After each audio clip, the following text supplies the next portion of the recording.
I'm here with Mary Appick and you've just seen her 12-minute hand-drawn animated short film that's so impactful. It's award-winning. And Mary, thank you so much for joining me. First of all, after seeing the film, it creates so many emotions in me, and I know everyone who sees it, but can you talk about the origins of the film? What made you create the movie? What made you decide to make it animation? And what are the origins behind the cat? Well, as far as animation is concerned, this is my first work. I've never gone via animation to make social matters, that it has to stand out and it has to help people in general. Majority of my work has been in theater and as well as in motion pictures or television.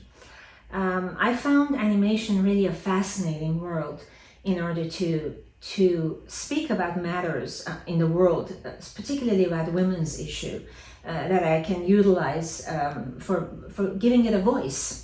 So it was about a year and a half ago, and the COVID started, so everyone was home, and I tried to create this with the wonderful animators and the storyline and go section per section, scene per scene, in order to tell the story of a little girl selling flowers in the streets of Tehran, and this darkness that is following her, and she has to resist and fight back. So at the same time, the Me Too movement was happening, and at the same time, Iran's issue for some years that the oppression of women was there in Afghanistan, in Africa and many other places. So I wanted to make sure to show the women's resistance and their inner strength in order to fight the darkness that is towards them through the centuries, by the way. Now, you've spent your life advocating for social issues and for women and children, and this film, The Cat, has all those issues in it, and just a 12-minute short that's hand-drawn, which I so love. But what I wanted to ask you is, it's about speaking out and having a voice for the voiceless, which is what you do, but it's all silent, basically. There's no dialogue. So I wanted to know, first of all, what made you decide to make that brilliant choice that it's a silent film in this time when we need voices to speak out? That's such an interesting parallel to that. As you mentioned, the idea of doing it in animation, I had that choice, which via visual, just go about this and make the storyline so powerful within child labor, within prostitution, within trafficking, within everything, with the oil issue, with the water issue, with bombing different places or nuclear bombs and all that, just slicing through the past 40-some years of history in Iran, which affected actually all the neighboring countries and the world, like 9/11. We don't talk about 9/11, but why did 9/11 happen? So all of this is, in a way, it's a message that it goes step per step into Cat. And the best, I thought at the time, and still I do, that the best revenue was to do it via animation. Because I agree. With live, the best way to get the message out. Yes, exactly. It's very powerful. I didn't want any words in it. The only thing I have is a song that actually is my own voice, that I sang, an ethnic old song, Persian song. And it's about women's, power. It's an old, very old song. And so I just put that in there and enhance the physical feeling of the girl. But I think the power of the picture is this girl, and she initially is very scared of what's happening around her and in her surrounding, and then she decides to fight back. And of course she conquers. Yet again, the ending of the picture, as you've noticed, she becomes that red fish and she comes to the pond and she's still spinning in the same place. So it's like our journey is a very strong and hard journey that we follow through. This is just the beginning, I think, particularly in the past 2 decades, that we're fighting for this more and we're voicing it more. Well, I'm launching officially Sheroes for Change Film Festival in 2023, and you're my last conversation interview of 2022 for Sheroes for Change and for Kat Kramer's Films That Change the World. And so this is a perfect, I'm going to have all, female driven, from female voices, a whole section just on shorts, and this is a perfect, ideal fit. It's almost like it was created, like I created Sheroes for Change for you and for the film. What was the meaning of the red? You had touches of red, like the red fish or the red lips, and then it's all black and white and gray tones. What was the meaning behind that? I only wanted to have minimal color in this picture because I think majority of the social feel when you do it black and white, it has more significance, and I want it to be that way. But then the red lipstick for women, it was the idea of makeup, and these women who are being boxed and being sent for prostitution to all over Middle East. That is, I feel that that's one of the most powerful moments in the picture, in this factory, that they bring the girls in naked and they put in those boxes and they stamp them with their own stamp to send them off. So I just want it to be minimal, black and white. I think it gets more attention, to my opinion, as opposed to a color film. And it was just a choice I made with the 2D animation. By the way, I purposely did it 2D. I didn't do a 3D. I love the simplicity of it. And it's a return to this the simplicity that brings the emotion, you know, because if it's too busy or too high tech, you lose that connection. I think so too. Yeah. I think you're right on the spot on that, because it's important to try to, especially for a social message like this, and particularly with this line of story.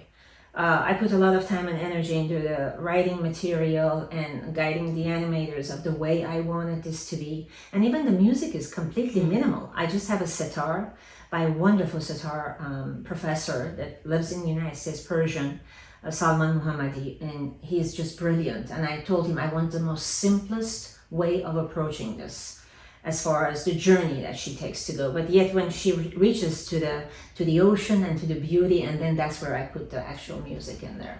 Beautiful. So how did you choose the animators? And you know, I'm fascinated by how that came about, and because I also aspire to make animated shorts and to be involved with the animation world, and I don't have any background in it except just the love of it. So how did you select? I assume that you had one that, and was a team that worked with the head animator, and yes. What was the process and how did that work? My head animator, and then yet we went on with choosing different animators, and everybody was home. So that was the beauty of it. They were creating, and shot per shot, I was reviewing them and changing it, or like basically the scene that has to be directed, how do you want the feel of this. Many changes happened till it got to this 13 minutes, but literally took about a year of my life. Oh, that's amazing. The whole thing took a year? That took a year, great. Yeah. Mm-hmm. Because most animation takes like 5 to 10 years. Yes. And so is there a reason?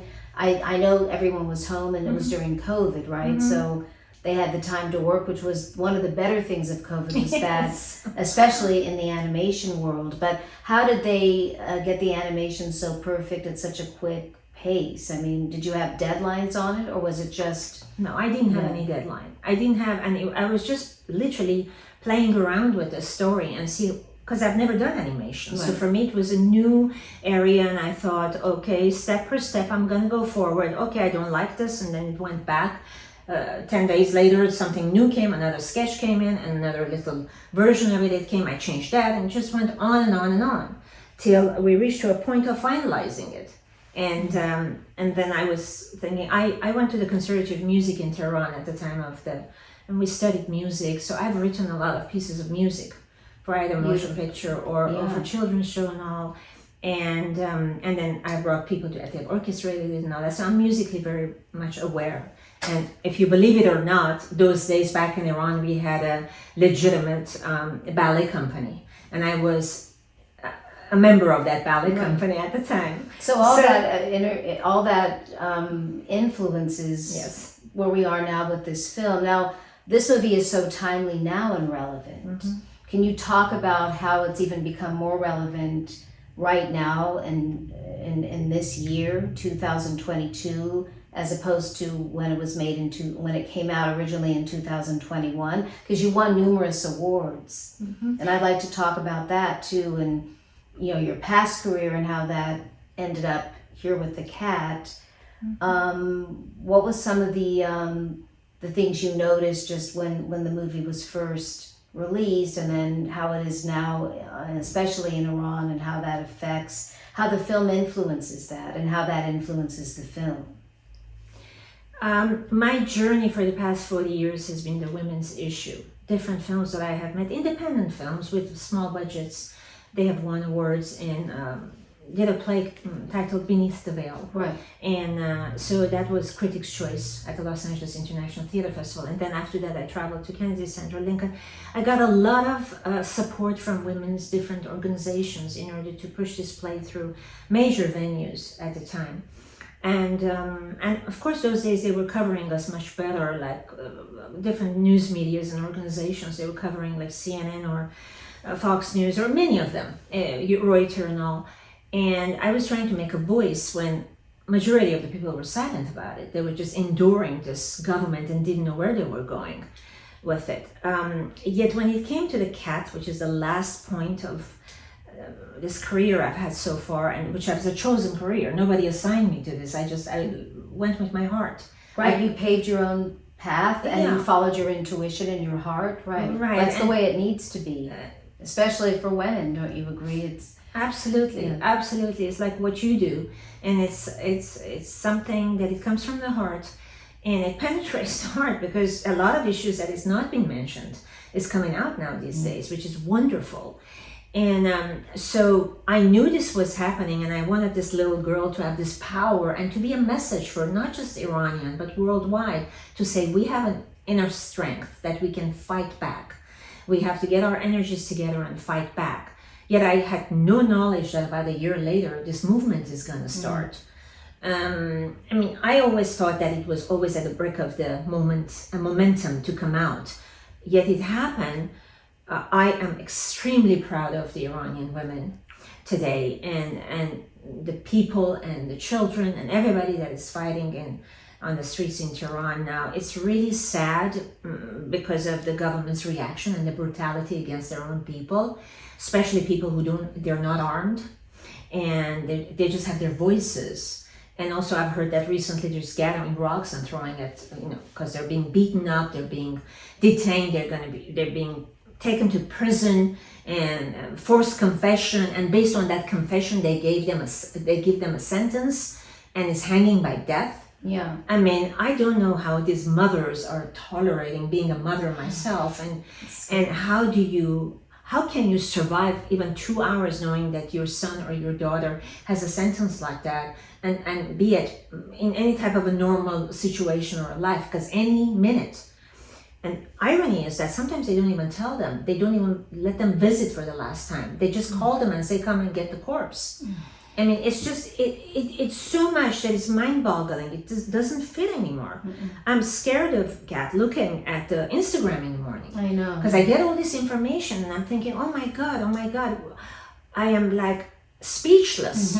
It's hard to live life. I know it's hard to even being here in the United States, it affects the whole world. It all becomes one small world, which we all need to be one world. We all need to be one, but all the bad things really dominate the good, which is terrible. And as women, as mothers, as sisters, as daughters, when you are facing this day-to-day trauma and horrible tragedy that is happening in Iran today, the first question is, what can we do?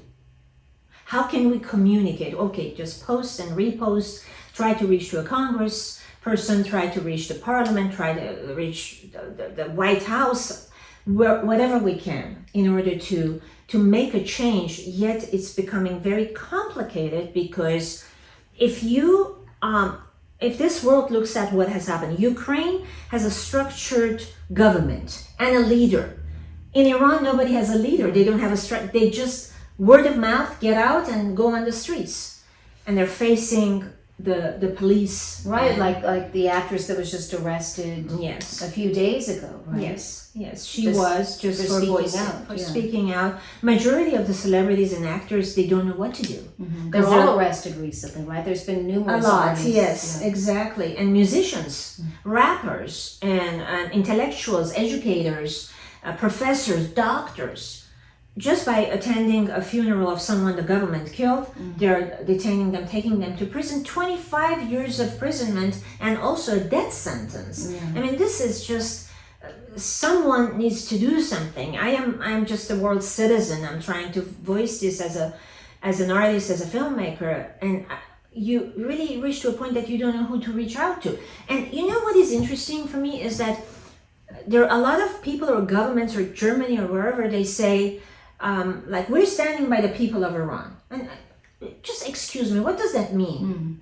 Is it just the words you're using? Okay, what action are you taking? What is your next step? What do you mean I'm standing by the people of Iran? And then what?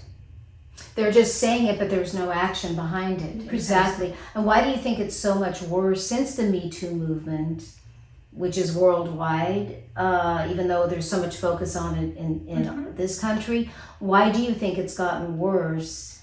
The more that, I guess that's kind of the point, but the more that women speak out, the more the pushback. But then it seemed like it was getting better, and now it's worse than it was when it started. It's not just women's issue. It's politics, it's money, it's oil, it's uranium, it's all the natural resources of Iran, which belongs to the people of Iran. So everyone has hand into this pot, that is sitting there. All governments, one way or the other.